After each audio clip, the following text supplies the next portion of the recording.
Hello, everyone, and welcome to the One Man Renegade Productions YouTube channel. I'm your host, the Honorable Greg B, and it is hours away from AEW Revolution 2024, coming to you from Charlotte. No, where is it? Greensboro, North Carolina. Somewhere in North Carolina. Greensboro, I believe. Sting's last match is the big highlight of the card. So let's get you ready by opening up some 2022 AEW Upper Deck wrestling cards blaster box. If you missed any previous wrestling related material, right up there, check it out. There should be a little playlist, or go search the channel page, find what you're looking for over there. While you're over there, hit that subscribe button, turn on notifications, hit the thumbs up, like this video, hit that share button, share this with everyone. Head on down in the comments, tell me who you think's going to win all the matches tonight at the pay-per-view. Or if this is after the pay-per-view is over, tell me what you thought of the pay-per-view. I don't know. Small window in which to watch this and give your predictions, but hey, it is what it is. And then check out all the links in the description for all my other internet-related stuff, eBay, Facebook, Instagram, whatever. All right, so let's get into this. So first of all, I just grabbed 2022 because, I don't know, that's what I had handy. And I was like, wait a minute. We got to talk about this cover here because we got CM Punk front and center. Well, he's no longer with the company. And then Jade Cargill right there as well. Again, no longer with the company. Both with WWE at the moment. But then also Jungle Boy, Jack Perry, right next to CM Punk, appropriately enough. Because that right there, that confrontation that they had at All In, it's the reason why CM Punk's in WWE. And as far as Jack Perry goes, I guess he's doing stuff with New Japan now, because technically, well, not technically, he's with New Japan, sort of, but he tore up his AEW contract. I don't know what's going on with him, but whatever. And we got Darby Allin, who's going to be in the main event, along with Sting. Thunder Rosa, who's now back. Not scheduled to be on anything tonight, but is back wrestling. She'd been out for quite a while. And then Hangman Page, who we'll talk about as he is in the, I guess, semi-main event, the triple threat for the championship. But let's get into it, and we'll talk about some of the card as we go along. And 11 matches scheduled right now. A couple for the pre-show, which the pre-show is confusing because it's called 0 hour, but now it's an hour and a half. So it's like, wait, should go back to calling it the buy-in, I guess, because it's just making things more confusing. You have a pre-show, it's called 0 hour, but it's more than an hour. Like, just make it make sense. Come on. It's not that hard. You can make it make sense. All right, so let's rip into this 8 cards back. Didn't show the odds on stuff, but pull some stuff, unnumbered stuff, and whatever else we can find. Hopefully, we get some cool stuff. There's autos potentially as well. So let's get into it. We got Brian Pillman Jr. starting off hot with another WWE guy, well, NXT, Lexus King as he's known now. Jim Ross, who he was hoping to be at the show tonight for Sting's last match, but he's been dealing with some health issues, so I don't know whether he'll make it or not. Ray Phoenix, not scheduled to be on anything tonight. I think he might still be out injured, but that's a gold version. We got Paul White, who, had they gone through and had the Meat Madness match, what they were supposed to have, I mean,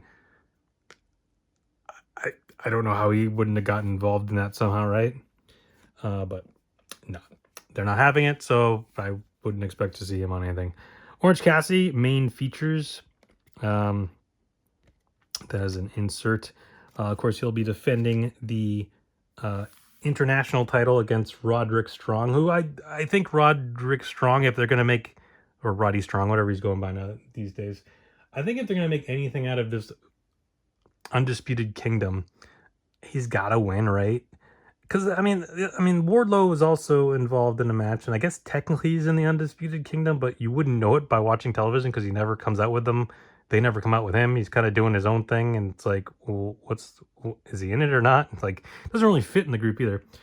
We got Penta 0L0M, again, not scheduled to be on anything. Colt Cabana, I think I don't even know what he's up to. He might be in Ring of Honor. I don't really watch Ring of Honor, but I honestly have no idea if he's still even in the company. But we got Lucha Brothers, who, I guess, let's make this make sense.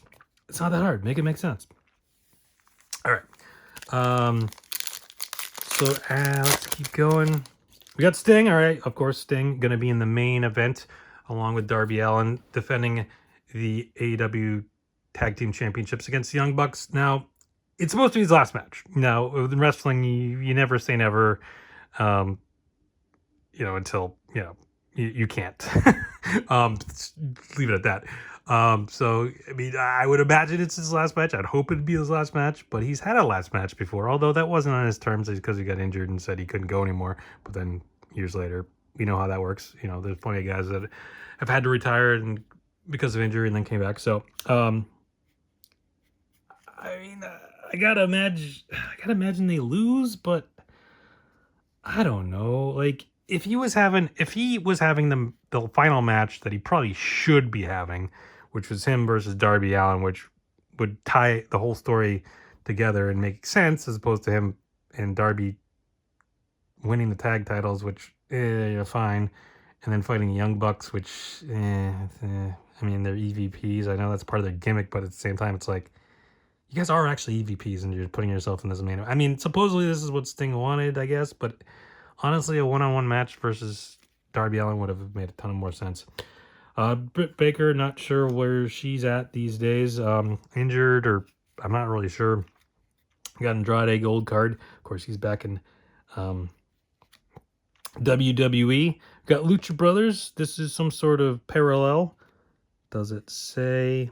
I feel like in the newer versions it says what these parallels are, but I guess in 2022 they didn't. I'm not seeing it saying, but it's some sort of parallel. Pyro, I'm guessing.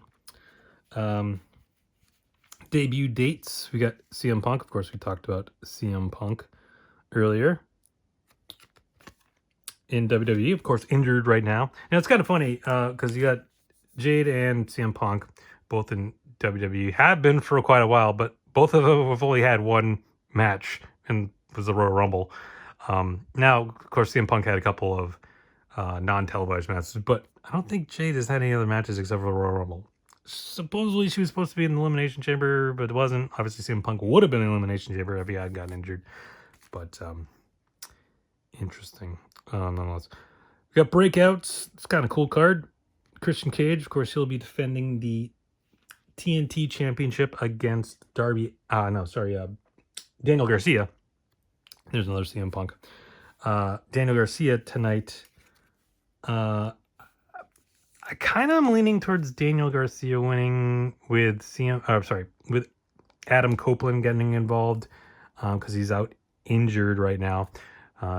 But obviously there's gonna be shenanigans with everyone involved. But I kind of feel like because here's the thing. Adam Copeland and Christian don't need the TNT title. They don't need Mother Wayne. They don't need any of this other goofiness. I said this before. I think whenever they fought before, they've made what was super easy, feud. If you want to do it that way, or have them tag and then turn on each other and then feud, they probably could have done that too. But given that Christian was already involved in a bunch of other stuff when Copeland came in, you kind of had to do it this way. But I feel like I don't know. I just don't like how they did it, but here's a way to get that retconned. Have Copeland come out, have him cost him the title, have Copeland injure everyone else and have them disappear, and then have it just Christian, Copeland, set up a match down the line, just simple and easy. Have a great match. Don't have to have any titles or any other crap around it. Just simple. Two guys that have known each other forever having a match. So, it's not that hard. Santana, I don't know. He left and came back, and I don't know what's going on with him. 2.0, of course, they're Matt Lee and Jeff Parker. I mean, wow, I feel like weren't they already Matt Menard and Cool Hand Ange by this point? I feel like that's outdated there, but whatever. Definitely outdated, but I feel like even for this product it would have been. I don't know. Obviously this is 2022 AEW, but Alex Reynolds Gold, got Keith Lee, who's still injured. I don't know. He was maybe he would have been part of the Meat Madness. I mean, that's what Tony Khan said. They delayed the Meat Madness match because there was certain guys, including Keith Lee, Miro, that were currently out injured that they would want to have him. Pac, another guy who's out injured, I guess. Main features, gold version. Serena Deeb actually just came back from injury. Ethan Page. I don't know what he's up to. I know he was teaming with Matt Hardy for a bit, and then that thing kind of, maybe he's doing Ring of Honor stuff. I don't know. And Mark Henry as announcer, he's still saying it's time for the main event, even though they're not doing those interview segments anymore in Rampage. It's just like, oh, here's the main event, and then he probably pre-taped thing where it's time for the main event. It's like, is that really all you got for Mark Henry? All right, whatever. All right, moving on. We got QT Marshall, who left and then came back, but now it's not going to wrestle, just going to be backstage. Sure. Ortiz, I think they're feuding. I don't even know. Dustin Rhodes still doing stuff, still going. But not involved in anything tonight. Might come out and celebrate with Sting or something. Got Paul White, we talked about, gold. We got another Keith Lee, Pyro or Dynamite or whatever this parallel is. Not quite sure. Matt Jackson, of course, in the main event. I mean, I got to go with I know I kind of talked about this with Sting. I don't think I gave my prediction. I got to go. Young Bucks got to win, right? I mean, he's tying on a tradition. Go out on your back, right? And they are the champions, so you create another situation there. I don't know. They could have a tournament or whatever. I mean, I guess they could win, but I just don't. I don't know. Jay Lethal, he's involved in the pre-show ridiculousness with the Bang Bang Scissor Gang, taking on, which is the Claims, All the Guns, and Jay White, taking on Jeff Jarrett, Satnam Singh, Jay Lethal, Willie Mack, Private Party. I got to go with the Bang Bang Scissor Gang. It's, the pre-show match to, start off the crowd hot, give them something to cheer for. Frankie Kazarian, he's back in TNA, which is back to being TNA now. I believe. I think he's in TNA. I know he went back there for a bit. I think he's still there. Pac, we talked about, currently out injured. We got tag teams, Butcher and the Blade. I haven't seen them in a while. I'm not sure what they're up to. Doing stuff, I guess, maybe on Ring of Honor. I don't know. Could possibly injured. I have no idea. Shawn Spears just made his return to NXT as Shawn Spears, though, not Ty Dillinger. So that's kind of interesting. Kept his kind of AEW persona with the chair and stuff. So we'll see how that all plays out. Bit of surprising. People weren't talking about it. I don't think it was well known that he was going to be back in WWE. Outside the ring, Tony Schiavone. He'll be doing some announcing tonight. I got Miro, again, mentioned him earlier. He's injured at the moment. So not involved in the Meat Madness match, which is not happening. Got John Silver. Dark Order's still doing stuff, I guess. I don't know. I don't know how to put these anymore. Max Caster, part of that Bang Bang Scissor Gang match. Talked about another Tony Schiavone. All right, other pre-show match, because I don't know if any of them are actually in this product, so I'll just talk about it anyway. Some of them might be, I don't know. We got Julia Hart and Sky Blue taking on Chris Statlander and Willow Nightingale, who are with Stokely Hathaway. I got to go with the heels on that one. Julia Hart and Sky Blue. Julia Hart's been injured, although she is the TBS championship, but she's been out injured, but like still around. So it'll be interesting to see if she actually does anything in this match or if she's still injured and just, put her in a tag, whatever. But kind of feel like you're going to win that one somehow by shenanigans, probably. Dax Harwood, FTR, they're taking on John Moxley and Claudio, the Bullet.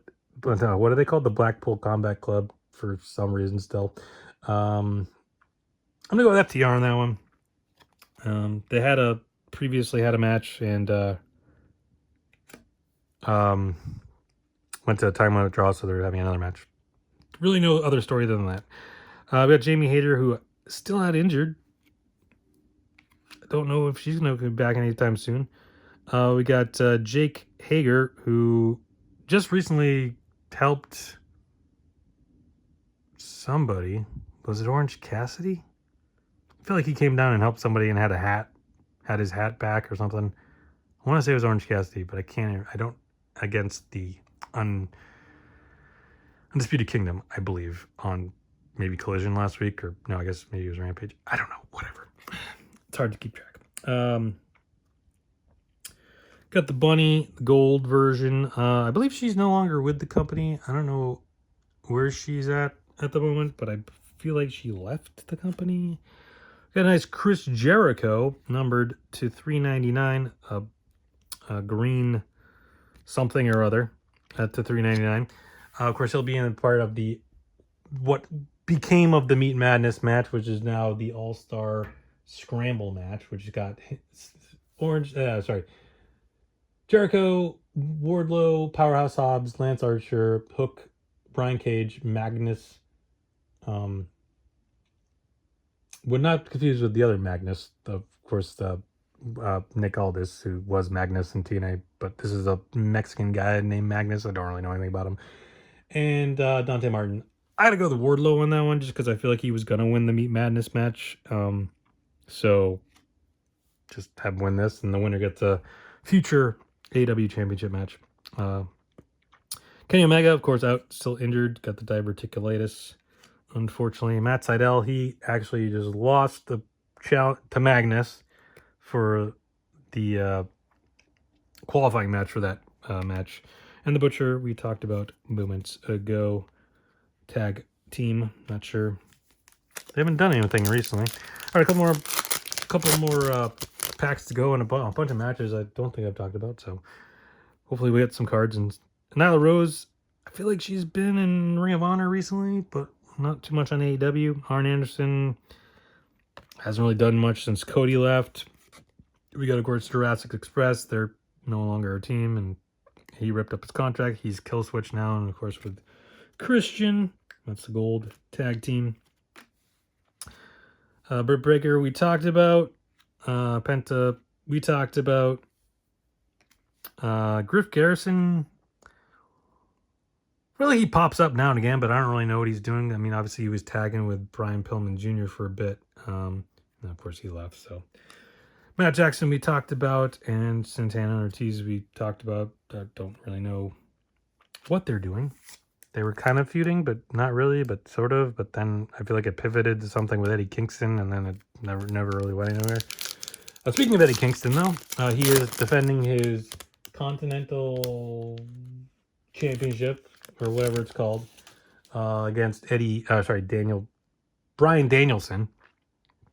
As Luchasaurus, again, we talked about.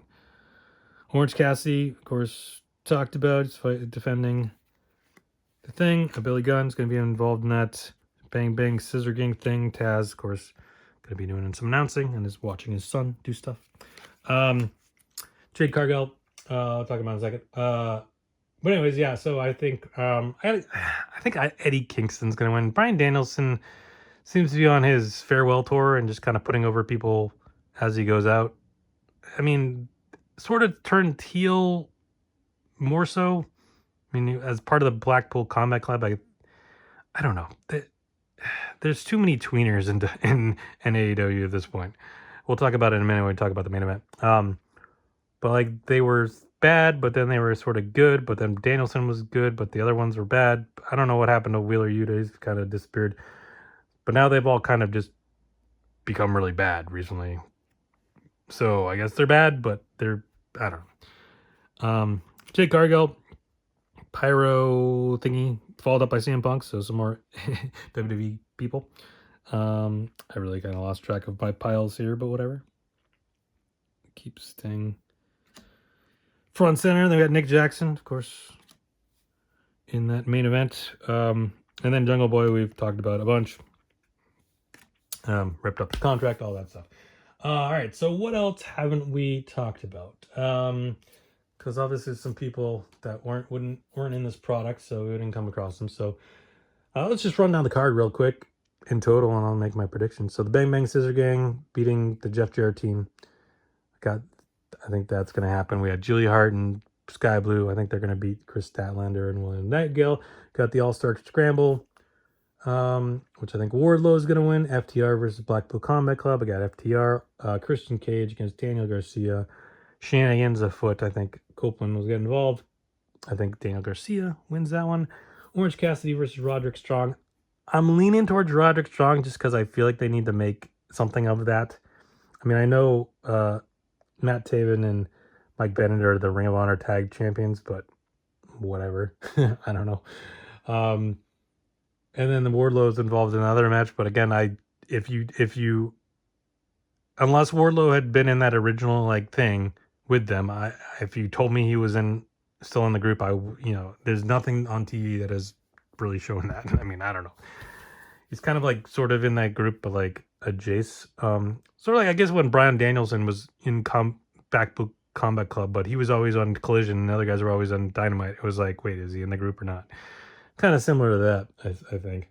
But whatever. But I'm gonna go with Roderick Strong just because I don't know.